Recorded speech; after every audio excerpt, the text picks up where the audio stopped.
বিদ্যুতে সরকারের ভর্তুকি বন্ধে প্রতি বছর 4 বারের দাম বাড়ানোর বিষয় যখন সামনে আসে তখন কষ্টে থাকা মানুষগুলোর উপর বাড়তি চাপ ফেলবে বলে মনে করেন বিশেষজ্ঞরা। খরচ যদি কমিয়ে আনা যায় তাহলে ভর্তুকির পরিমাণ কম লাগবে। সম্পূর্ণভাবে ভর্তুকি উঠিয়ে দেওয়ার পক্ষে আমি না। প্রান্তিক জনগোষ্ঠী, কৃষি খাত যেগুলি ক্রিটিক্যাল, সেখানে ভর্তুকি দেওয়াটাকে আমি মনে করি না IMF এটাকে আপত্তি জানাবে। কেন আমরা বেশি খরচ দিচ্ছি এবং এখানে কোথায় কারচুপিটা হচ্ছে, কেন আমরা প্রতিযোগিতামূলকভাবে বিদ্যুৎ উৎপাদনে যাচ্ছি না এখন। বিদ্যুতের দাম বছরে 4 বার বাড়লে চাপে পড়বে গ্রাহক। IMF এর শর্তে ভর্তুকি কমাতে উৎপাদন খরচ কমানোর পরামর্শ বিশেষজ্ঞদের। এখন সকালে এ নিয়ে থাকছে বিস্তারিত, আর পুরো আয়োজন নিয়ে আপনাদের সঙ্গে আছি আমি নাহিদা মিতু। রাজধানীতে বসছে AI ট্রাফিকিং সিস্টেম। আপনি ট্রাফিক রুল ভাঙলেই আপনার বাসায় স্বয়ংক্রিয়ভাবে চলে যাবে মামলার কাগজ।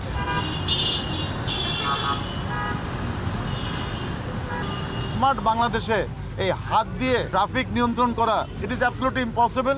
শনাক্ত করেছি প্রায় 61টি ইন্টারসেকশন, যেটা AI বেস হিসাবে এটি পরিচালিত হবে। সিগন্যাল লাইট চালু হলে কিন্তু পুলিশের সংখ্যা সেখানে লাগে, সেটিও কিন্তু কমে যাবে। ঢাকা শহরের ট্রাফিক সিস্টেম কৃত্রিম বুদ্ধিমত্তার জন্য উপযোগী না।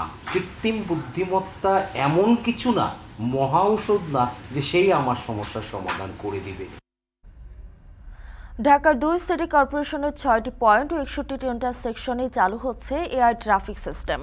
আইন অমান্য করলে মোবাইলে চলে যাবে মামলার কাগজ। এখন সকালে এ নিয়ে থাকছে বিস্তারিত, তবে শুরুতে বিদ্যুতের দামের প্রসঙ্গ। IMF এর শর্ত মেনে বছরে 4 বার বিদ্যুতের দাম সমন্বয়ের নামে বাড়ালে ভোক্তার উপর চাপ বাড়বে বলে মনে করেন বিশেষজ্ঞরা। তারা বলছেন, ভর্তুকি কমাতে দাম বাড়ানো নয়, বিদ্যুতের উৎপাদন খরচ কমাতে হবে সরকারকে। একই সঙ্গে সব শ্রেণীর গ্রাহকের জন্য বিদ্যুতের দাম বাড়ানো যৌক্তিক নয়। বিস্তারিত আতাউন নিউনের প্রতিবেদনে। দেশে বর্তমানে বিদ্যুৎ উৎপাদন সক্ষমতা 27,000 মেগাওয়াট। স্বাভাবিক সময়ে চাহিদা 15,000 মেগাওয়াটের আশপাশে থাকলেও গড় উৎপাদন 13,000 মেগাওয়াট। তীব্র গরমে এই চাহিদা পৌঁছেছে 18,000 মেগাওয়াটে। বিদ্যুতের সক্ষমতা এবং উৎপাদন যত বাড়ানো হচ্ছে, সেই সঙ্গে বাড়ছে এর খরচ। উৎপাদন ব্যয় থেকে কম মূল্যে বিতরণ করা হচ্ছে ভোক্তা পর্যায়ে। ফলে প্রতি অর্থ বছরে হাজার হাজার কোটি টাকা এ খাতে ভর্তুকি দিতে হচ্ছে সরকারকে। অর্থ মন্ত্রণালয় ও পিডিবির তথ্য অনুযায়ী 2023-24 অর্থ বছরে বিদ্যুৎ খাতে ভর্তুকি হিসেবে বাজেটে বরাদ্দ ছিল 50,235 কোটি 27 লাখ টাকা। যদিও পরে সংশোধিত বাজেটে তা কমিয়ে 39,406 কোটি 79 লাখ টাকা করা হয়। মূলত ভর্তুকির বিপরীতে বিদ্যুতে বিশেষ বন্ড ইস্যুর কারণে তা অনেকটা কমেছে। এখন পর্যন্ত বিদ্যুতে মোট 16,000 কোটি টাকার বিশেষ বন্ড ইস্যু করা হয়েছে। এর আগে 2022-23 অর্থ বছরেও বিদ্যুতে ভর্তুকি দেওয়া হয় 39,534 কোটি টাকার বেশি। IMF এর $470 কোটি ঋণ কর্মসূচির শর্তে জ্বালানি ও বিদ্যুৎ খাতে পুরোপুরি ভর্তুকি বন্ধ করার কথা বলা হয়েছে। এরই ধারাবাহিকতায় গত মার্চ মাসে বিদ্যুতের দাম বাড়ায় সরকার। সবশেষ এপ্রিলে বাংলাদেশে সফররত IMF এর প্রতিনিধি দলকে জানানো হয়, আগামী 3 বছরে 12 ধাপে এ খাতের সব ভর্তুকি তুলে নেওয়া হবে। এই বিষয়ে বিদ্যুৎ বিভাগের সচিব ও উপসচিবের সঙ্গে কথা বলতে চাইলে কিছু জানাতে চান না তারা।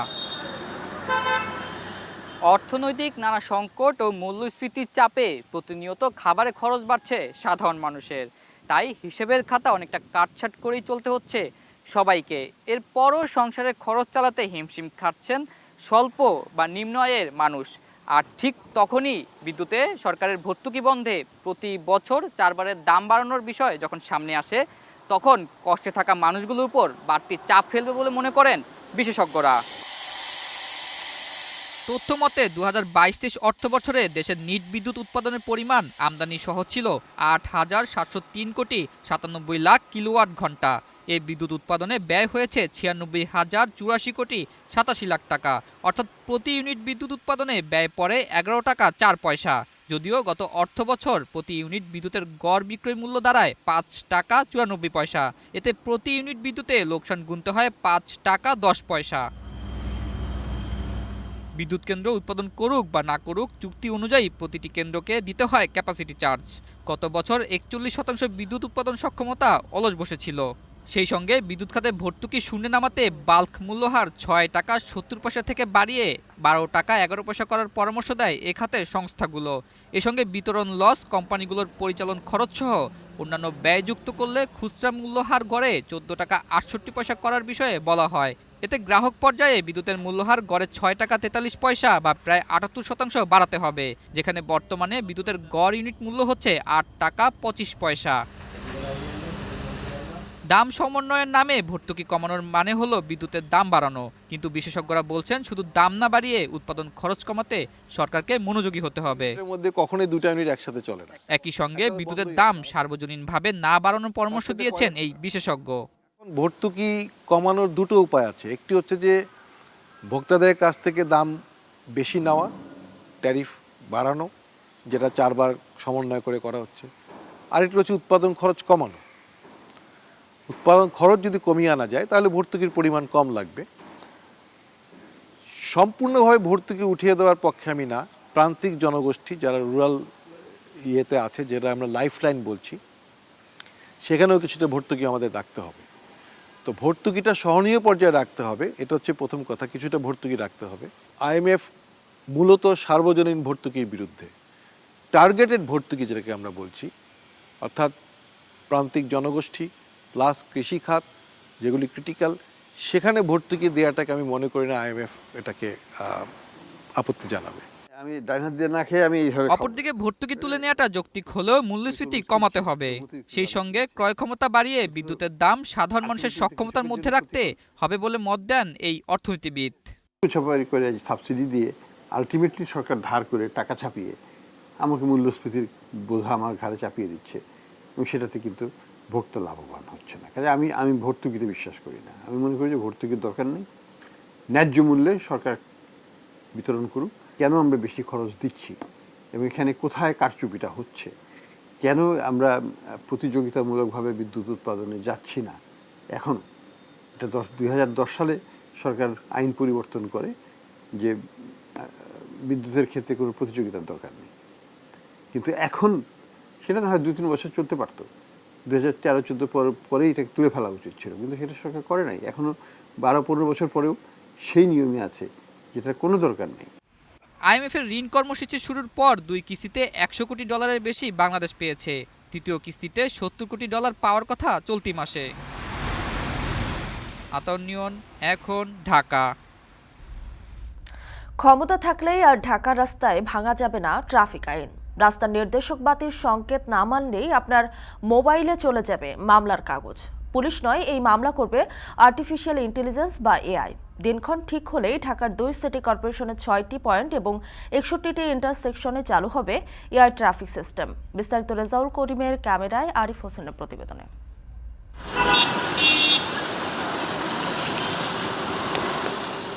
পানি তো আমাদের সমস্যা আছেই, কারণ আমরা অনেক সময় বেশিরভাগ ফিল্টার পানি খাওয়ারই চেষ্টা করি, সবসময় সেটাও পাওয়া যায় না। ভর দুপুরে গুলশান 2 মোড়ে হাতের ইশারায় একাই ট্রাফিক নিয়ন্ত্রণ করছেন ইসমাইল, যদিও দায়িত্বে 4 জন 8 ঘন্টার জন্য।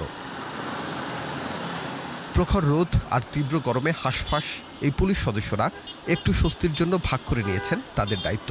কত বছর এভাবে কাজ করছেন আর সমস্যাই বাকি। কষ্ট হলে তো আমাদের পেশাগত দায়িত্ব, এটা আমার তো সুযোগ নেই অন্য জায়গায়, রোদে থাকতেই হবে সবসময়। আমাকে ওয়াশরুমটা সমস্যা বেশি, কারণ আমাদের পর্যাপ্ত ওয়াশরুম নাই। কারণ আপনাদের যেগুলো হয়, আমাদের বিভিন্ন যাওয়া লাগে, পাবলিক টয়লেটে যাওয়া লাগে, সেরকম ভালো ব্যবস্থা নাই। তাছাড়া আমাদের বিভিন্ন টাওয়ারে যাওয়া লাগে, অনেক সময় তালামারা থাকে, যেতে পারি না। ধারণ ক্ষমতার থেকে ঢাকার রাস্তায় গাড়ির পরিমাণ অনেক বেশি। তার সাথে রিক্সা, ভ্যান, অটোরিকশা, মোটরসাইকেলের খামখেয়ালি আচরণ রুখতেই হিমশিম খাচ্ছে পুলিশ। প্রতিনিয়ত আইন অমান্যের মামলা দিয়েও থামানো যাচ্ছে না এই নৈরাজ্য।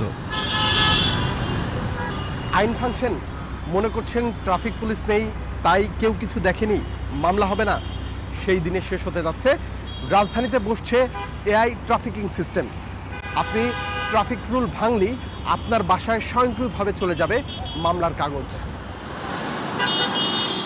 উত্তর সিটি কর্পোরেশনের 7টি পয়েন্ট ও দক্ষিণ সিটি কর্পোরেশনের 61টি সড়ক সংযোগ স্থলে লাগানো হয়েছে AI ট্রাফিকিং সিস্টেম। স্মার্ট বাংলাদেশে এই হাত দিয়ে ট্রাফিক নিয়ন্ত্রণ করা it is absolutely impossible. Gulshan 2-এর যে সিগন্যালটি আছে এটি কিন্তু আর্টিফিশিয়াল ইন্টেলিজেন্সের মাধ্যমে চালানো হচ্ছে। আইনকে বাস্তবায়ন করার জন্য, আইনের জরিমানা করার জন্য, যে আইন অমান্য করলো তাকে ধরার জন্য কিন্তু পুলিশ দেখবে। কিন্তু শনাক্ত করেছি প্রায় 61টি ইন্টারসেকশন, যেটা এআই বেস হিসাবে এটি পরিচালিত হবে। বর্তমানে এটি আমরা কনসালটেন্ট নিয়োগ করেছি, তারা এগুলার সম্ভাব্যতা যাচাই করছে এবং মোটামুটি প্রাথমিক যে রিপোর্টটা তারা দিয়ে দিয়েছে। রাজধানীতে 5000-এর বেশি পুলিশ নিয়ন্ত্রণ করছে ট্রাফিক। কৃত্রিম বুদ্ধিমত্তার ট্রাফিকিং সিস্টেম চালু হলে হাত ছেড়ে বাঁচবে পুলিশ, কমবে পুলিশের স্বাস্থ্য ঝুঁকি। মন্তব্য রাজধানী পুলিশ প্রধানের। সিগন্যাল লাইট চালু হলে কিন্তু পুলিশের পক্ষে এটি নিয়ন্ত্রণ করা অত্যন্ত সহজ হয় এবং বেশিরভাগ ক্ষেত্রেই কিন্তু আপনার পুলিশের যে সংখ্যা সেখানে লাগে সেটিও কিন্তু কমে যাবে, অর্থাৎ জনবলের সংখ্যাও কিন্তু আমাদের তখন কম লাগবে এবং সবসময় যে দাঁড়িয়ে থাকতে হবে তাও দাঁড়িয়ে কিন্তু তখন পুলিশকে রাস্তার ভিতরে, রোদের ভিতরে সেভাবে দাঁড়িয়ে থাকতে হবে না। তো সেটি যাতে তাড়াতাড়ি বাস্তবায়ন হয় সেটি ঢাকা মেট্রোপলিটন পুলিশও চায়। আমি মনে করি এই ঢাকা শহরবাসী সবাই সেটি চায়। ঢাকার ট্রাফিক নিয়ন্ত্রণে আগেও কয়েকটি প্রকল্প হাতে নিয়েছিল 2 সিটি কর্পোরেশন। সেগুলোর কয়েকটি বাস্তবায়ন হলেও সুফল পায়নি সাধারণ মানুষ। আবারও নির্ভর করতে হয়েছে হাতের ইশারার ট্রাফিকিং সিস্টেমের উপর। ঢাকা শহরের ট্রাফিক সিস্টেম কৃত্রিম বুদ্ধিমত্তার জন্য উপযোগী না। খেয়াল রাখতে হবে, কৃত্রিম বুদ্ধিমত্তা এমন কিছু না, মহা ঔষধ না যে সেই আমার সমস্যার সমাধান করে দিবে। যেই কাজ বারবার করতে হয় সেই কাজটা আমি না করে আমি প্রযুক্তির মাধ্যমে করতে পারি, কিন্তু সিস্টেমটা তো ডিসিপ্লিন হতে হবে। রাস্তার লেন নির্ধারণ করে গাড়ি চলাচলে বাধ্য না করা গেলে এই প্রকল্প কতটুকু আলোর মুখ দেখবে তা নিয়েও প্রশ্ন রয়েছে বিশেষজ্ঞদের। আরিফ হোসেন, এখন, ঢাকা। ফের রাজধানীতে ঝরল স্বস্তি বৃষ্টি। প্রবল হাওয়ার সাথে কোথাও কোথাও ঝরেছে শিলাবৃষ্টিও। হঠাৎ বৃষ্টিতে নগরীতে তাপমাত্রা কমায় স্বস্তি ফিরেছে নগর জীবনে। আবহাওয়া অফিস বলছে আজ দেশের 8 বিভাগে বৃষ্টির সম্ভাবনা রয়েছে, এতে কমবে তাপমাত্রা। আরও জানাচ্ছেন আসিফ ইকবাল। বৈশাখের খরতাপে অতিষ্ঠ জনজীবনে স্বস্তির পরশ নিয়ে এলো এক পশলা বৃষ্টি। বৃষ্টির সঙ্গে ছিল প্রবল হাওয়া, কোথাও কোথাও হয়েছে মৌসুমের প্রথম শিলাবৃষ্টিও। আর এতে তীব্র গরমের মধ্যে স্বস্তি ফিরেছে ইট কংক্রিটের নগরে। ঢাকা শহরে তো এরকম গাছপালা নাই, রোদে রোদে থাকতে হয়েছে, ঠিকমতো পানিও খাবার পাইতে পারি নাই, ভাতও অনেক সময় খাইতে পারি নাই। ঠিক আছে, শরীর অনেক টাইট হয়ে গেছে। আল্লাহর কাছে হাজারো শুকরিয়া আজকে যে বৃষ্টি আসছে। বাসার যে গরমটা এটা অলমোস্ট শেষ। আমার মনে হয় এখন সামনে গরমটা অনেক কমবে। কাজে কর্মেতে সব দিকেই কষ্ট পাইছিল, আজকের থেকে আর আশা করি যে মনে হয় কষ্ট পাবে না। আল্লাহর কাছে অনেক খুশি আমরা। রোববার রাত 9:30টার পর থেকে রাজধানীর বিভিন্ন জায়গায় বাতাস বইতে থাকে, ফলে নগরের তাপমাত্রা কিছুটা কমে যায়। প্রায় ঘণ্টাব্যাপী ঝোড়ো বাতাস বয়ে যাওয়ার পর রাত 10:30টার দিকে নামে স্বস্তির বৃষ্টি। শুধু বৃষ্টি নয়, সঙ্গে ছিল কালবৈশাখী ঝড়। কোথাও কোথাও বৃষ্টির সঙ্গে ঝরেছে শিলাও।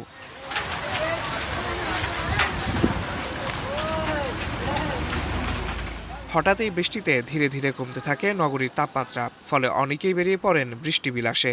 পরিবেশটা ভালো লাগতেছে, ঠান্ডা শুষ্ক বাতাস আরাম লাগতেছে। সেজন্য ভার্সিটিতে এসে বসে থাকা তো রাতেও অনেকদিন পর বৃষ্টি পড়লো, এটা কারণে ভালো লাগা যে ভার্সিটিতে এসে যে একটা আড্ডা দেওয়া, এটাও দেওয়া হইতো না আগে গরমের কারণে। তাই এখন মোটামুটি ভালো লাগতেছে যে সবাই মিলে এসে আড্ডা দিচ্ছি। আবার আবহাওয়া অধিদপ্তর জানিয়েছে রোববার রাজধানীতে 36 মিলিমিটার বৃষ্টি রেকর্ড করা হয়েছে। এ সময় 59 কিলোমিটার বেগে ঝোড়ো হাওয়া বয়ে গেছে। বৃষ্টিপাতের পূর্বে থেকে, কারণ বৃষ্টিপাতটা শুরু হয়েছে ঢাকার একটু উপরে, ময়মনসিংহ এবং কিশোরগঞ্জ এই এলাকা থেকে।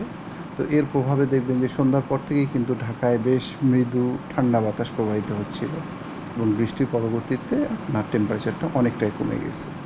এবং আমরা আগের পূর্বাভাসে আমরা যেটা বলেছিলাম যে 5 তারিখের পরবর্তীতে যে এলাকাগুলোতে বৃষ্টিপাত হবে সেখান থেকে যে চলমান যে তাপপ্রবাহ আছে সেটা হয়তো বা প্রশমিত হবে। এদিকে আবহাওয়ার 24 ঘন্টার পূর্বাভাসে দেশের 8 বিভাগেই 3 দিন বৃষ্টিপাতের সম্ভাবনা রয়েছে। এতে কমবে গরমের তীব্রতা।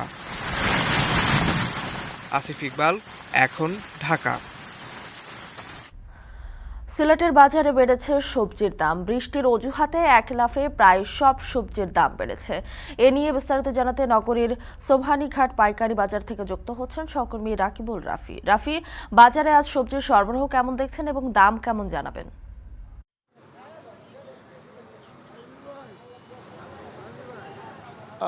আমি এখন দাঁড়িয়ে আছি সিলেটের সোবহানীঘাট এলাকার কাঁচা বাজারে, এবং এখানে আপনি জানেন যে ঈদ এবং বৈশাখের পরে যে দামটা কমেছিল সবজির, সেটা কিন্তু অব্যাহত ছিল ঠিক সপ্তাহখানেক আগে, এবং এই সপ্তাহ ব্যবধানে আজকে যে সিলেটের বাজারের চিত্র সেটা ঠিক মুদ্রার এপিঠ ওপিঠ দেখা যাচ্ছে। অর্থাৎ আজকে তারা ব্যবসায়ীরা বা যারা পাইকাররা আছেন তারা বলছেন যে বৃষ্টিপাতের কারণে কিন্তু যে মৌসুমের শেষের যে সবজিগুলো রয়েছে এবং মৌসুমের যে সবজিগুলো রয়েছে সেগুলোর বেশ বাড়তি দামে কিন্তু পাইকার বা আড়তদার যারা আছেন, ব্যাপারীরা যারা আছেন, তারা পাইকারি যারা বিক্রি করেন তাদের কাছে সেই সবজিগুলো বিক্রি করছেন বাড়তি দামে। এবং আমরা এখানে সকাল থেকে ব্যবসায়ী এবং যারা খুচরা পর্যায়ে আছেন এবং ভোক্তা পর্যায়ে যারা আছেন তাদের সাথে কথা বলেছি এবং সবজির দাম সম্পর্কে জানতে পেরেছি, এবং যেটা দেখেছি যে টমেটো প্রায় বিক্রি হচ্ছে 45 থেকে 42 টাকা, যেটা বাড়তি বিক্রি হচ্ছে। ঝিঙ্গা বিক্রি হচ্ছে 40 থেকে 42 টাকায়, করলা বিক্রি হচ্ছে 50 থেকে 45 টাকায়, ঢেঁড়স বিক্রি হচ্ছে 28 থেকে 30 টাকায়, ধনিয়া পাতা যেটা সপ্তাহ খানেক আগে 160 টাকা ছিল সেটা বিক্রি হচ্ছে 180 টাকায়,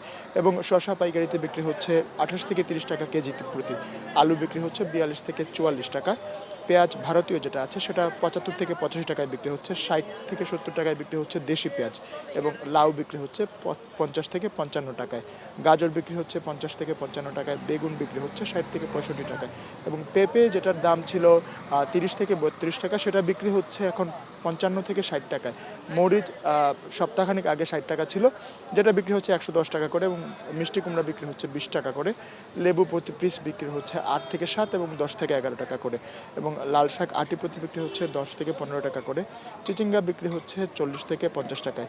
এবং এখানে যারা ব্যবসায়ীদের আছেন তাদের সাথে কথা বলেছে, এবং তারা যেটা বলছেন যে বৃষ্টিপাতের কারণে অনেক আড়তদাররা বা ব্যাপারীরা যারা আছেন তারা একটু বাড়িয়ে বিক্রি করছেন, এবং খুচরা পর্যায়ে যারা আছেন তারা বেশ সন্তুষ্টি প্রকাশ করেছেন, কারণ তারা ঠিক সেভাবে যে বিক্রি মূল্য যে আছে সেটা পান না, যার কারণে বলা যাচ্ছে যে ঠিক সেরকম যারা ভোক্তা পর্যায়ে যারা আছেন তারাও বলছেন যে ঠিকঠাকভাবে তারা দামটা পাচ্ছেন না। তো এইটা ভোক্তা পর্যায়ে যারা আছে তারাও সেই দাম নিয়ে অসন্তুষ্টি প্রকাশ করেছেন। তো এই ছিল আমার কাছে সোবহানীঘাট এলাকার কাঁচা বাজার থেকে সর্বশেষ। সিলেট থেকে সবজির বাজার পরিস্থিতি জানাচ্ছিলেন রাকিবুল রাফি। অল্প বৃষ্টিতেই হবিগঞ্জে দেখা দিচ্ছে জলজট। বৃষ্টি আরও বাড়লে জলাবদ্ধতা নিরসনে কতটা প্রস্তুত শহরের খাল ড্রেনগুলো, এ বিষয়ে বিস্তারিত জানাতে হবিগঞ্জ শহর থেকে যুক্ত হচ্ছেন সহকর্মী কাজল সরকার। কাজল, শহরের খাল ড্রেনগুলোর কি অবস্থা এবং বর্ষায় জলজট নিরসনে কি ধরনের ব্যবস্থা নেওয়া হচ্ছে জানাবেন?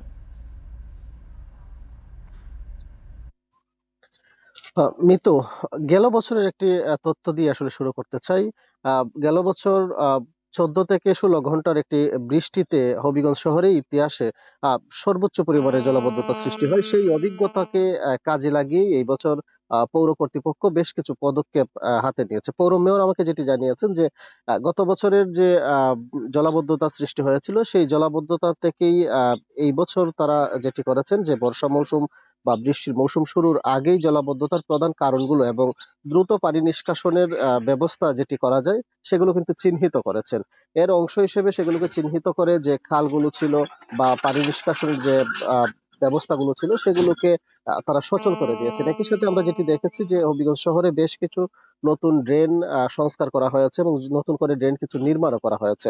এবং আপনাকে আরেকটি বিষয় জানিয়ে রাখি যে হবিগঞ্জ শহরে জলাবদ্ধতা নিরসনের অন্যতম আধার হচ্ছে পুরাতন খোয়াই নদী। সেই খোয়াই নদীরও কিন্তু প্রায় 2 কিলোমিটার অংশ পৌর কর্তৃপক্ষ এবং স্থানীয়রা যৌথভাবে সেটিকে পরিষ্কার পরিচ্ছন্ন করেছেন এবং একই সাথে কিছু খনন কাজও করা হয়েছে, যেই কারণে মেয়র যেটি বলছেন যে এই বছর আসলে খুব বেশি জলাবদ্ধতা হওয়ার শঙ্কা নেই। কিন্তু আমরা আসলে শহর ঘুরে যেটি দেখেছি গতকাল টানা 4 ঘন্টা বৃষ্টি হয়েছে, সেই 4 ঘন্টার বৃষ্টিতে কিন্তু বেশ কিছু এলাকাতে জলাবদ্ধতার সৃষ্টি হয়েছে। একই সাথে আসলে যেমন পৌরসভা কিছু ড্রেন এবং খাল খনন করেছে, কিছু ড্রেন নির্মাণ করেছে, কিন্তু আমরা এমনও দেখেছি যে আরো কিছু ড্রেন রয়েছে যেগুলো আসলে এখনো ভরাট হয়ে আছে, বিভিন্ন ময়লা আবর্জনা জমে আছে। এই ড্রেনগুলো আসলে পরিষ্কার না করলে আসলে ভয়াবহ জলাবদ্ধতার কিন্তু এই বছরও আশঙ্কা করা হচ্ছে, সেটি হচ্ছে কিছু কিছু এলাকাতে। তো মিতু, এই ছিল আমার কাছে হবিগঞ্জ থেকে সবশেষ। অল্প বৃষ্টিতেই হবিগঞ্জে দেখা দেয় জলজট, সে বিষয়ে জানাচ্ছিলেন কাজল সরকার। চলতি বছর নরসিংদীতে প্রায় 56,500 হেক্টর জমিতে বোরো ধানের আবাদ হয়েছে, যেখান থেকে উৎপাদন হতে পারে প্রায় 1200 কোটি টাকার ধান। আর এই বোরো আবাদ ঘিরে কাজের সুযোগ হয়েছে অন্তত 4 লাখ মানুষের।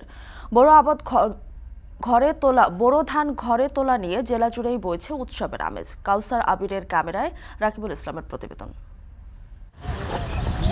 3 মাস আগে কৃষকরা যে স্বপ্ন বুনেছিলেন তা এখন সত্যি হয়ে দোল খাচ্ছে নরসিংদীর মাঠে মাঠে। সোনালী ফসল ঘরে তুলতে জেলা জুড়ে ব্যস্ততা, আর এই প্রস্তুতি জানান দিচ্ছে তার।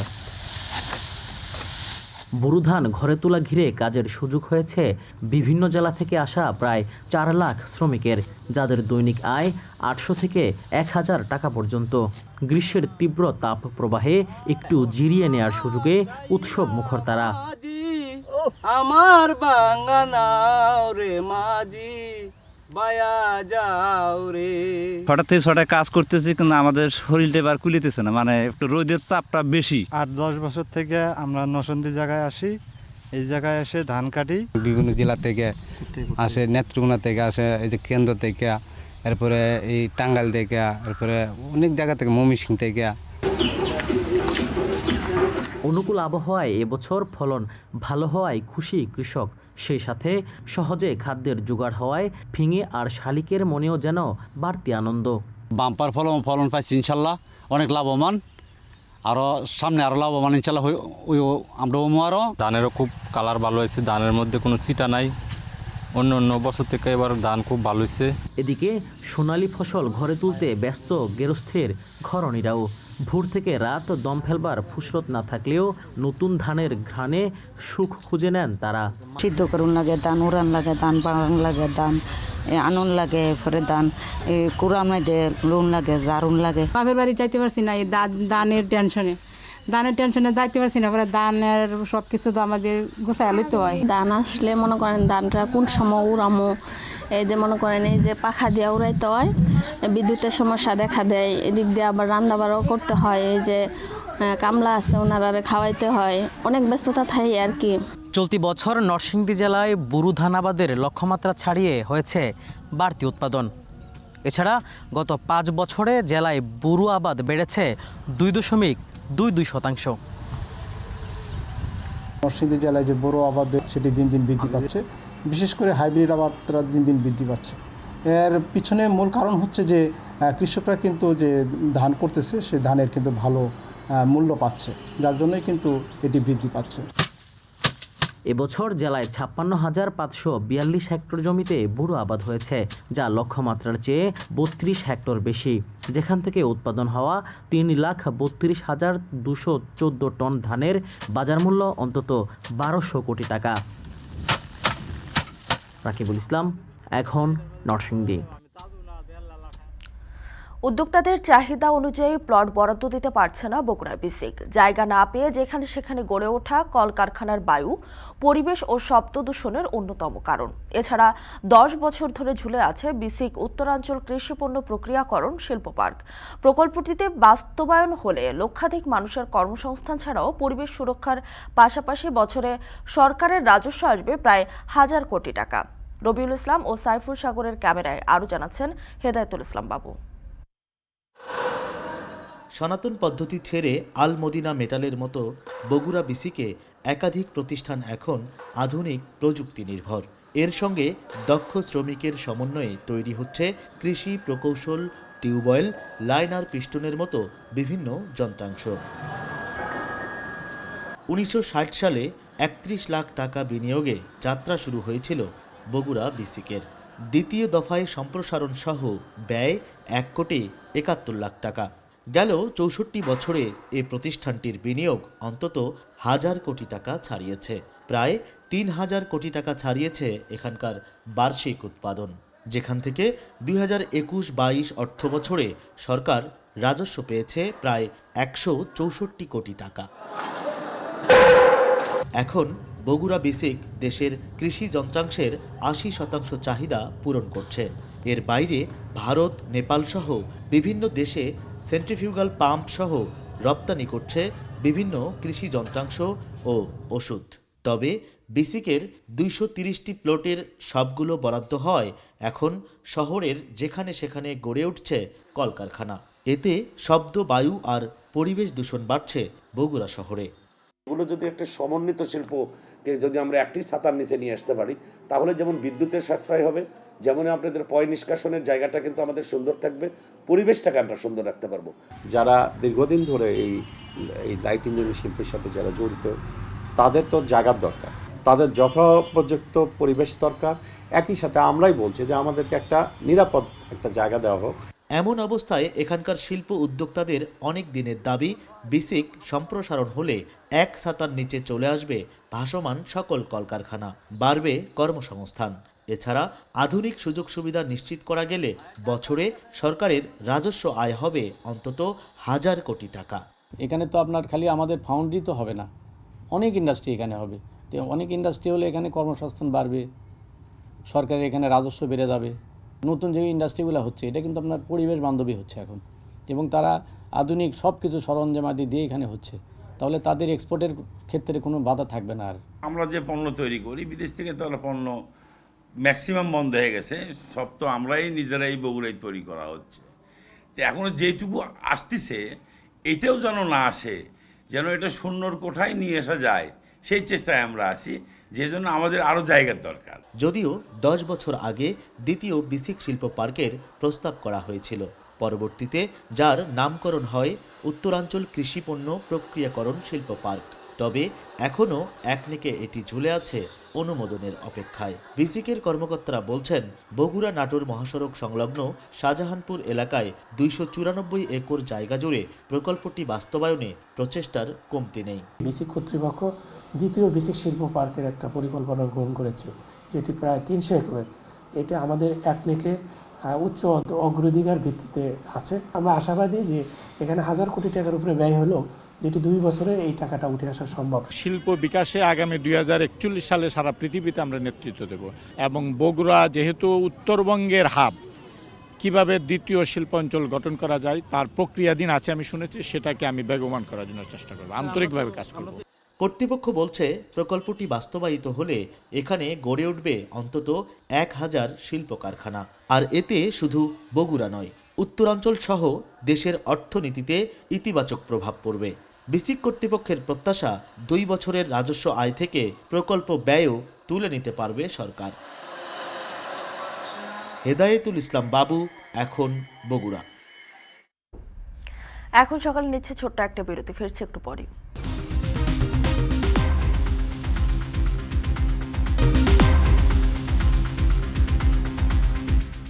বিরতির পর আবারও স্বাগত, দেখছেন এখন সকাল। তীব্র গরমে কুষ্টিয়ায় দেখা দিয়েছে সুপেয় পানির তীব্র সংকট। পানি উন্নয়ন বোর্ড বলছে পদ্মা নদীর সেচ কার্যক্রমে ভূগর্ভস্থ পানির উপর চাপ কমবে। জিকে সেচ প্রকল্পের পাম্প আবারও চালু হলে দূর হবে সংকট। এদিকে এমন পরিস্থিতিতে পরিকল্পিতভাবে ভূগর্ভস্থ পানি ব্যবহারের পরামর্শ বিশেষজ্ঞদের। কুষ্টিয়া থেকে সোহেল পারভেজের প্রতিবেদন। কুষ্টিয়ার কোল ঘেঁষে বয়ে চলেছে পদ্মা ও গড়াই নদী। বৈশাখের চলমান দাবদাহে পানি শুকিয়ে নদীতে উঠেছে চর, দেখা দিয়েছে নাব্যতা সংকট। একই অবস্থা খাল বিলেরও, পানি শুকিয়ে হয়েছে মাঠ, এমনকি টিউবওয়েলেও উঠছে না পানি। জেলা জুড়ে দেখা দিয়েছে তীব্র পানির সংকট। গভীর নলকূপে শত চেষ্টাও মিলছে না এক কলসি পানি। নিত্য প্রয়োজনীয় কাজে নির্ভর করতে হচ্ছে নদীর পানির উপর, আর খাবার পানির সন্ধানে স্থানীয়দের পাড়ি দিতে হচ্ছে কয়েক কিলোমিটার পথ। এতে তাদের ভোগান্তি পৌঁছেছে চরমে। কেউ কেউ আবার সাবমার্সিবল পাম্প বসিয়ে মেটাচ্ছেন সুপেয় পানির চাহিদা। তবে পানির স্তর নেমে যাওয়ায় সেখানেও মিলছে না পর্যাপ্ত পানি। এত কষ্ট করা যায় না, পানির দুর্ভোগ, খুব দুর্ভোগ আমাদের। 5 মাইল দূর হলেও সেখান থেকে পানি নিয়ে আসা লাগে, খাওয়ার পানি। নদীতে পানি নাই বলে আমাদের এখানেও পানি নাই। আমাদের পুকুর, টিউবওয়েল এগুলো সবই নদীর সঙ্গে সম্পর্ক। এদিকে পানির সংকটের প্রভাব পড়েছে কৃষিকাজেও। পর্যাপ্ত সেচ দিতে না পারায় ব্যাহত হচ্ছে বোরো আবাদ। এতে কৃষকদের কপালে পড়েছে দুশ্চিন্তার ভাঁজ। কিছু ধান লাগাইছি, ধানগুলাও মরে যাচ্ছে। এখন যদি কোনো রকম সেচ পাই তাহলে দেখ কিছু পরিমাণ আমার ঘরে উঠবে, আর না হলে আমরা শেষ। বিশেষজ্ঞরা বলছেন তীব্র পানি সংকটের অন্যতম প্রধান কারণ অপরিকল্পিতভাবে ভূগর্ভস্থ পানির ব্যবহার। এ কারণে ক্রমেই নিচে নেমে যাচ্ছে পানির স্তর। এই সমস্যা সমাধানে সরকারের পরিকল্পিত উদ্যোগ প্রয়োজন।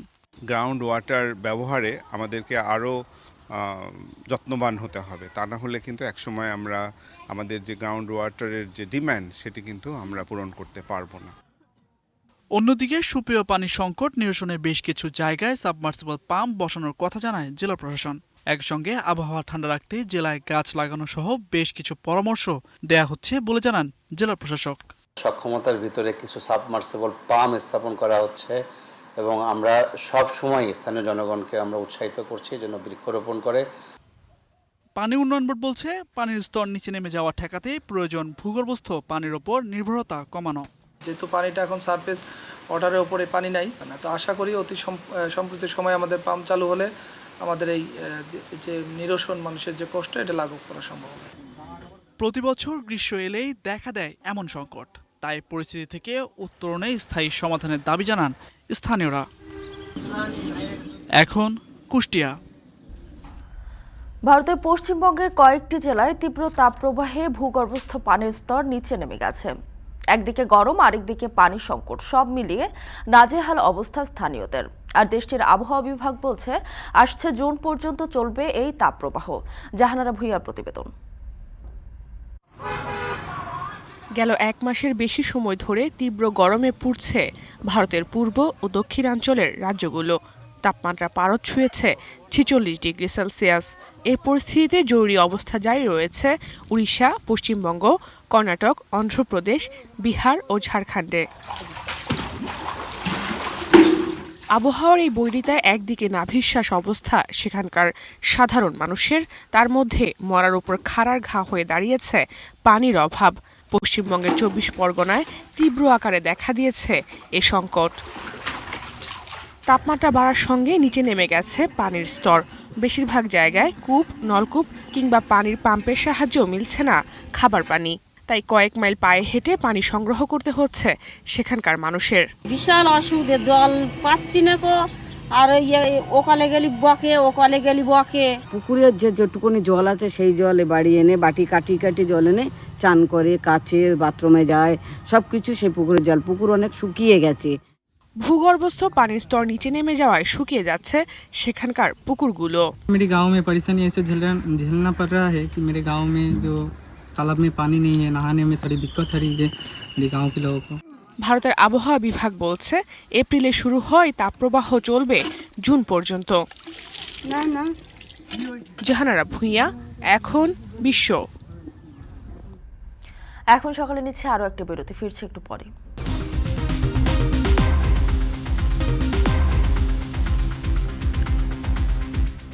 বিরতির পর আবারও স্বাগত, দেখছেন এখন সকাল। উদ্বোধন হলো দেশের সর্ববৃহৎ বৃদ্ধাশ্রম হেনরির ভুবন। যে সকল বাবা মার দায়িত্ব সন্তানরা নিতে চান না, অর্থাভাবে ভালো খাবার, বাসস্থান বা চিকিৎসা সেবা থেকে বঞ্চিত হন, যে সকল বৃদ্ধা অবহেলায় যাদের শেষ জীবন অনিশ্চিত হয়ে পড়ে, তাদের জন্য ব্যক্তিগত অর্থায়নে এই বৃদ্ধাশ্রমটি নির্মাণ করেছেন এক দম্পতি। 18 বিঘা জায়গায় গড়ে তোলা এই বৃদ্ধাশ্রমটিতে একসাথে থাকতে পারবেন 112 জন বৃদ্ধ বাবা মা। এছাড়াও থাকবে আধুনিক সকল সুবিধা। সিরাজগঞ্জ থেকে ইমরান শেখের ক্যামেরায় রিফাত রহমানের প্রতিবেদন। পাখির চোখে এমনটাই দেখতে হেনরির ভুবন। অবহেলিত বৃদ্ধ বাবা মায়ের জন্য সত্যি এক নতুন ভুবন এটি। বৃদ্ধ বয়সে সহায় সম্বল হারিয়ে সন্তানের সংসারে অসহায় হয়ে পড়েন অনেক বাবা মা। তাদের আশ্রয় দিতে সিরাজগঞ্জের রতনকান্দি ইউনিয়নের গজারিয়া গ্রামে স্বামী স্ত্রী মিলে বানিয়েছেন বৃদ্ধাশ্রম হেনরির ভুবন। 18 বিঘা জমির উপর নির্মিত এই বৃদ্ধাশ্রমে রয়েছে 56টি ঘর, যেখানে থাকতে পারবেন 112 জন বৃদ্ধ বাবা মা। আধুনিক এই বৃদ্ধাশ্রমে থাকবে শীতাতপ নিয়ন্ত্রিত শোবার ঘর, খাবার ঘর, লাইব্রেরি, ব্যায়ামাগার, সুবিশাল মাঠ, পুকুর, ফুল, ফল ও সবজির বাগান। প্রাথমিক চিকিৎসার জন্য রয়েছেন চিকিৎসক ও নার্স। এই যে বৃদ্ধ বাবা মারা ঘরের এক কোণে বসে থেকে তাদের সময়টা সেভাবে কাটাতে পারে না, যে কারণে আমরা এখানে আধুনিক সুব্যবস্থা রেখেছি, এখানে যেন বাবা মায়েরা সুন্দরভাবে জীবনযাপন করতে পারে। এটার ফাউন্ডেশন 5 তলা পর্যন্ত, কিন্তু আমরা এই মুহূর্তে 2 তলা করেছি। ভবিষ্যতে আল্লাহ যদি আমাদের দীর্ঘ আয়ু দেয়, আমরা এটাকে 5 তলা পূর্ণাঙ্গ রূপ দেব। আধুনিক বৃদ্ধাশ্রম নির্মাণে খুশি স্থানীয়রা। সমাজসেবক শামীম তালুকদার লাবু ও ডক্টর জান্নাতারা হেনরি দম্পতির এমন উদ্যোগকে সাধুবাদ জানিয়ে সমাজসেবায় বিত্তবানদের এগিয়ে আসার আহ্বান জানান স্থানীয়রা। বৃদ্ধাশ্রম একটি নিরাপদ আশ্রয় এবং সেই আশ্রয় প্রকল্পটি যেনারা গ্রহণ করেছেন এবং এটা বাস্তবায়ন করেছেন তাদেরকে সাধুবাদ জানাই। গ্রামের ভিতরে এরকম বৃদ্ধাশ্রম মানে কোথাও নাই যেটা আমার জানা মতে, তো ওনার উদ্যোগটা আসলে অনেক সাধুবাদ জানানোর মতো। খুব সুন্দর হয়েছে, ছেলে পেলে চাকরি বাকরি করবে, সময় দিতে পারবে না, বাপ মার সাথে ভালো একটা কাজ করছে, এসে ভালোভাবে থাকবে, ভালো খানা বান্না করবে। হেনরি ভুবন বৃদ্ধাশ্রম এত বড় আঙ্গিকে হয়েছে, যেটা সিরাজগঞ্জ জেলা নয় সারা বাংলাদেশের মধ্যে একটি মাইল ফলক হিসেবে এটা হয়ে থাকবে। অবহেলিত বৃদ্ধ বাবা মায়ের জন্য আশ্রমটি অনন্য প্রয়াস বলে জানান সমাজ কল্যাণ মন্ত্রী ডাক্তার দীপুমণি। বয়স্কদেরকে একটা কোনো জায়গায় নিয়ে আসা, কোথাও রাখা, যেখানে তারা তাদের সমবয়সী মানুষদের সঙ্গে সময় কাটাতে পারবেন, গল্প করতে পারবেন, কোনো এক্সারসাইজ করতে পারবেন, তাদের ফিজিওথেরাপি দেওয়া হবে, তারা খেলাধুলা করতে পারবেন, নিজেদের মতো যেটা করতে পারেন, বিনোদনের নানান ব্যবস্থা থাকবে। সেটা করলে তারা কিন্তু শারীরিক মানসিকভাবেও অনেক বেশি ভালো থাকবে। 2019 সালে নির্মাণ কাজ শুরু হয় বৃদ্ধাশ্রম হেনরির ভুবনের। এতে খরচ হয়েছে প্রায় 15 কোটি টাকা। এখন সিরাজগঞ্জ। এখন সকালে নিচ্ছে আরও একটা বিরতি, ফিরছে একটু পরে।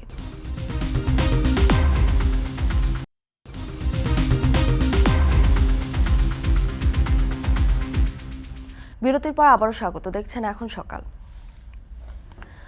তুর্কির দেওয়া বাণিজ্য স্থগিতাদেশে সবচেয়ে বেশি প্রভাব পড়বে ইসরায়েলের লোহা, ইস্পাত ও ইলেকট্রনিক খাতের ব্যবসায়ীদের উপর, কারণ দেশটিতে এসব পণ্যের প্রধান রপ্তানিকারক আঙ্কারা।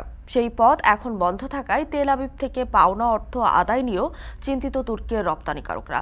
তবুও সরকারের সিদ্ধান্ত স্বাগত জানিয়েছে বিজনেস কাউন্সিল। আরও জানাচ্ছেন তৌহিদুর রহমান। গাজায় আগ্রাসনের জেরে দ্বিপক্ষীয় বাণিজ্যে তুর্কি সম্প্রতি স্থগিতাদেশ দেয় বিকল্প বাজার খুঁজছে ইসরায়েল। তবুও এর কারণে দেশটির অর্থনীতিতে ক্ষতিকর প্রভাব পড়বে বলে মনে করা হচ্ছে, কারণ ভৌগোলিক নৈকট্য ও প্রতিযোগিতামূলক উৎপাদন খরচ সত্ত্বেও মানসম্পন্ন পণ্য দিয়ে আস্থা অর্জন করায় ইসরায়েলের শীর্ষ রপ্তানিকারক হয়ে উঠেছিল তুর্কি। ডিম, শাকসবজি ও কাপড়ের মতো নিত্য প্রয়োজনীয় পণ্য ছাড়াও আঙ্কারা থেকে ইলেকট্রনিক, লোহা, প্লাস্টিক ও ইস্পাতসহ বিভিন্ন খাতের পণ্য আমদানিকারক তেল আবিব। পরিসংখ্যান বলছে 2011 সালে তুর্কি থেকে ইসরায়েলে পণ্য রপ্তানি হয়েছিল $239 কোটি। করোনার সময় চীন থেকে মুখ ফিরিয়ে নিতে থাকায় 2022 সালে তুর্কি থেকে ইসরায়েলের আমদানির পরিমাণ বেড়ে দাঁড়ায় $700 কোটি বেশি। আমদানি পণ্যের শীর্ষে উঠে আসে লোহা ও ইস্পাত, এরপরেই যথাক্রমে জায়গা করে নেয় যানবাহন, প্লাস্টিক ও ইলেকট্রনিক সরঞ্জাম। তুর্কির পরিসংখ্যান সংস্থার তথ্য বলছে 2023 সালে এসে দুদেশের দ্বিপক্ষীয় বাণিজ্য দাঁড়ায় $680 কোটি, যার 75% ছিল তুর্কি থেকে রপ্তানি হওয়া। এই অবস্থায় হুট করে দ্বিপক্ষীয় বাণিজ্য বন্ধে ইসরায়েলের লোহা, ইস্পাত, পরিবহন ও ইলেকট্রনিক খাতের উপর সবচেয়ে বেশি নেতিবাচক প্রভাব পড়বে বলে মনে করা হচ্ছে, কারণ খোদ ইসরায়েলের আমদানিকারকরাই দাবি করছেন চীনে প্রচুর উৎপাদন হলেও সে তুলনায় তুর্কির উৎপাদিত পণ্য উন্নত মানের ও দীর্ঘস্থায়ী। এদিকে বাণিজ্য চ্যালেঞ্জ আছে তুর্কির রপ্তানিকারকদেরও। দেশটির একটি চকোলেট ও মিষ্টান্ন রপ্তানিকারক প্রতিষ্ঠান বলছে ইসরায়েলের অনেক প্রতিষ্ঠানের কাছে অর্থ পাওনা রয়েছে। এখন বাণিজ্য বন্ধ থাকায় সেই অর্থ কিভাবে আদায় করবেন তা নিয়ে চিন্তিত। দুদেশের মধ্যে 1997 সাল থেকে একটি মুক্ত বাণিজ্য চুক্তি চালু রয়েছে। এর মধ্যেই গাজা ইস্যু ঘিরে সব ধরনের বাণিজ্য সম্পর্কই ছিন্ন করার বিষয়টিকে তুর্কির প্রেসিডেন্ট রিসেপ তাইয়েপ এরদোয়ানের রাজনৈতিক কৌশল হিসেবে দেখছেন বিশ্লেষকরা। মনে করা হচ্ছে অসহায় ফিলিস্তিনিদের পক্ষে নিজের শক্ত অবস্থান দেখিয়ে ভোটারদের খুশি করতে চাইছেন এরদোয়ান। তৌহিদুর রহমান, এখন বিশ্ব। ভয়াবহ স্বাস্থ্য সংকটের মুখে গাজাবাসী। বর্জ্য, ত্রাণের প্যাকেট সহ রাস্তাঘাটে ফেলা হচ্ছে আবর্জনা। শরণার্থী শিবিরগুলো পরিণত ভাগাড়ে। দুর্গন্ধ আর রোগ জীবাণু ছড়াচ্ছে বাতাসে। দূষিত হচ্ছে পরিবেশ, বাড়ছে রোগবালাই। বিস্তারিত উজ্জ্বল হাফিজার প্রতিবেদনে। ইসরায়েলের আগ্রাসনে গাজা পরিণত হয়েছে ক্ষুদ্র এক উপত্যকায়। হামলা থেকে একদিকে জীবন বাঁচানোর লড়াই, অন্যদিকে পর্যাপ্ত পয় নিষ্কাশন ব্যবস্থা ও আবর্জনা ফেলার জায়গা না থাকায় শরণার্থী শিবিরগুলোর আশেপাশে তৈরি হয়েছে ময়লার ভাগাড়। যুদ্ধবিধ্বস্ত গাজার বাস্তুচ্যুত মানুষগুলোর জীবনযাপনের ধরন হয়ে গেছে অত্যন্ত অস্বাস্থ্যকর। দৈনন্দিন সব বর্জ্য ফেলা হচ্ছে তাঁবুর কাছেই। দুর্গন্ধ আর রোগ জীবাণু ছড়াচ্ছে বাতাসে, দূষিত পরিবেশে বাড়ছে রোগবালাই। بيتي قريب من المكب بالنفايات اللي أنا خلفي. طبعا أنا بعد بس 100 متر 150 متر عن البيت جنبي. طبعا احنا بنعاني. عندي طفلة رضيعة تمام عمرها 6 شهور مريضة جدا انها بتشم الروائح هذه تمام مش ملحق اروح رايح جاي على المستشفى. এদিকে ময়লা আবর্জনার পাশেই খেলাধুলায় মেতেছে শিশুরা। গবাদি পশু চড়ানো হচ্ছে ভাগাড়ে। এমন পরিস্থিতিতে শিশু ও শরণার্থীদের বাড়ছে স্বাস্থ্য ঝুঁকি। পৌর কর্তৃপক্ষের অসহায় স্বীকারোক্তি, যুদ্ধের কারণে জীবনের ঝুঁকি নিয়ে নির্দিষ্ট ল্যান্ডফিলে ময়লা ফেলতে যাচ্ছেন না তারা। هذا المكان لم يكن مكانا لإلقاء النفايات في يوم من الأيام بسبب أن هذه المناطق هي مناطق عامة سواء كانت زراعية أو طريق عام لمرور المواطنين من هذا الطريق. اضطرت البلدية بشكل عاجل أو بشكل জাতিসংঘের তথ্য বলছে গাজায় খাদ্য, বিশুদ্ধ পানি ও ওষুধের তীব্র সংকটে ভুগছেন প্রায় 85% মানুষ। দুর্ভিক্ষের ঝুঁকিতে রয়েছেন 22 লাখ নাগরিক। উজ্জ্বল হাফিজ, এখন বিশ্ব। জাতীয় দলে তামিম ইকবালের প্রয়োজনীয়তা কি ফুরিয়েছে? এখনই অবসরের কথা ভাবা উচিত কিনা অভিজ্ঞ এই ক্রিকেটারের? এসব প্রশ্ন ঘুরছে ক্রিকেট আঙ্গনে। ক্রিকেট বিশ্লেষকরা মনে করেন আন্তর্জাতিক ক্রিকেটে ফেরা না ফেরার বিষয়ে দ্রুত সিদ্ধান্ত জানানো উচিত তামিমের। নোমান আব্দুল্লাহর প্রতিবেদন। জাতীয় দলের সঙ্গে তামিম ইকবালের সম্পর্কটা যেন রবি ঠাকুরের ছোট গল্পের সংজ্ঞাটার মতো, শেষ হইয়াও হইল না শেষ। অবসর, সেখান থেকে ফিরে আসা সবই হয়েছে, কিন্তু তামিম আর জাতীয় দলে থিতু হতে পারেননি। বিশ্বকাপ কিংবা কোনো সিরিজ এলেই আলোচনায় চলে আসেন অভিজ্ঞ এই ওপেনার। 2021 টি-20 বিশ্বকাপের আগে ফেসবুক বার্তায় স্কোয়াড থেকে নিজেকে সরিয়ে নেন তামিম। পরের বছর আবারও এই সংস্করণের বিশ্ব আসরের আগে নিয়ে নেন অবসর। গেল বছরের অবসর কাণ্ডের পর ওয়ানডে বিশ্বকাপে দলের যাত্রা মুহূর্তে আবারও বিতর্কিত মন্তব্য করেন তামিম ইকবাল। একটা রিকোয়েস্ট করব, সবাইকে আমাকে মনে রাখেন, ভুলে যান না, সবাই ভালো থাকেন সবাই। এরপর আর খেলা হয়নি জাতীয় দলের হয়ে। দল যখন আরও একটি টি-20 বিশ্বকাপের প্রস্তুতি নিচ্ছে, তখন এই ফরম্যাট থেকে অবসর নেয়া তামিম আবারও আলোচনায়। জাতীয় দলে কবে ফিরবেন বা আদৌ ফিরবেন কিনা এ নিয়ে এখনও চলছে আলোচনা। আমি যেটা শুনেছি, ও বলেছে সামনের বছর থেকে খেলবে। জাতীয় দলে তামিম ইকবালের ব্রাত্য হয়ে ওঠা মূলত তার ফিটনেস ইস্যুতে। সেই তামিম 2025 সাল পর্যন্ত কতটুকু ফিট থাকবেন? আদৌ তার সেরা ছন্দে ফিরতে পারবেন তো? শোনা যায় দলের ক্রিকেটারদের মধ্যেও তার চাহিদা কমেছে। তার মানে তামিম ফিরলে ড্রেসিং রুমে অস্বস্তিও তৈরি হতে পারে। সবচেয়ে বড় প্রশ্ন, জাতীয় দলে তামিম ইকবালের আর প্রয়োজনীয়তাই বা কতটুকু? দীর্ঘ প্রায় 1.5 যুগের ক্যারিয়ারে ব্যাট হাতে দেশের ক্রিকেটে দারুণভাবে অবদান রাখলেও এবার কি নতুনদের জায়গা ছেড়ে দেওয়ার সময় হয়েছে? বিশ্লেষকরা মনে করেন এখনই সময় তামিমের ভবিষ্যৎ নিয়ে পরিষ্কার সিদ্ধান্ত নেয়ার। ওর তো অনেক সময় নাই, কিন্তু যদি আমার হয়তো 4-5 বছর সময় আছে, ঠিক আছে, এখন খেললো না, নতুন একজনকে সুযোগ দিল, আবার ও চলে আসলো খেলতে, তা তো না। ওর যদি শেষ সময় হয়ে থাকে, ওর এখনই খেলা উচিত। ও যদি যোগ্য হয়, ও যে নিজে মনে করে he is fit, he is skillful, ওর এখন রান করতে পারবে, ওর এখনই খেলা উচিত। This is his high time. কারণ এরপরে আর কখন সুযোগ হবে ঠিক নেই, কিন্তু এরপরে কিন্তু আর হয়তো দিন দিন ওর সুযোগটা কমতেই থাকবে। কিন্তু চাইলে ওর এই বিশ্বকাপে হয়তো আর থাকছে না, টি-20তে এমনি ও নেই, বাট তার পরপরই অন্যান্য ফরম্যাটগুলিতে যেগুলিতে খেলে খুব দ্রুত চলে আসা উচিত। বাংলাদেশের ক্রিকেটীয় সংস্কৃতির দীনতার অন্যতম মাঠ থেকে অবসর নিতে না পারা তামিম ইকবালও কি তেমনই পরিণতির দিকে হাঁটছেন? সময়ই বলে দেবে। নোমান আব্দুল্লাহ, এখন ঢাকা। শেষ করছি এখন সকাল। এখন টেলিভিশন ওয়েবসাইটে দেখতে ভিজিট করুন www.ekon.tv। এছাড়া ফেসবুকে দেখতে ভিজিট করুন facebook.com/tv.ekon এবং ইউটিউবে দেখতে ভিজিট করুন youtube.com/c/ekontv।